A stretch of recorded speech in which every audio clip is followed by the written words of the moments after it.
U.S. officials are discussing post-war Gaza management plans with Palestinian Authority and U.S. allies in the region. This makes this a key focus as we try to look beyond immediate conflict.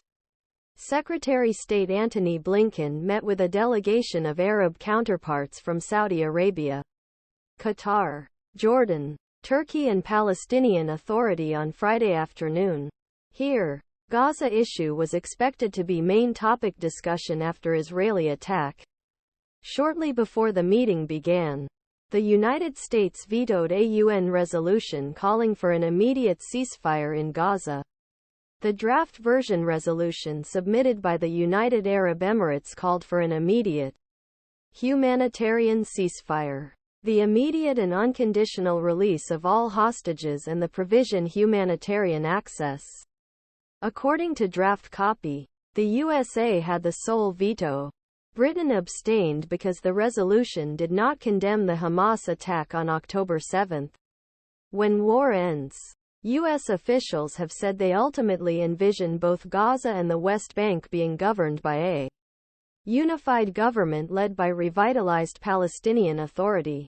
Palestinian Authority President Mahmoud Abbas, who initially rejected the idea of the Palestinian Authority governing Gaza immediately after the Israeli attack, changed his position. Still, there are many questions about morning after for Gaza immediately after the end of war.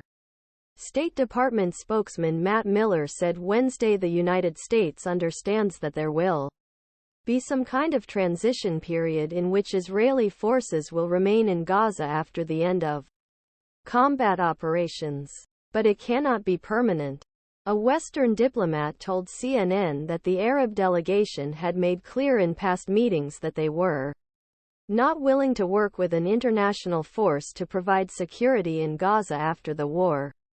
The ministers also said that if the world wants Arab states to play a role in rebuilding and supporting the Palestinian Authority, a path to Palestinian state must be found. At a press conference in Washington, D.C. on Friday, delegation underlined their willingness to discuss morning after not only in context of Gaza, but context of Palestinian state.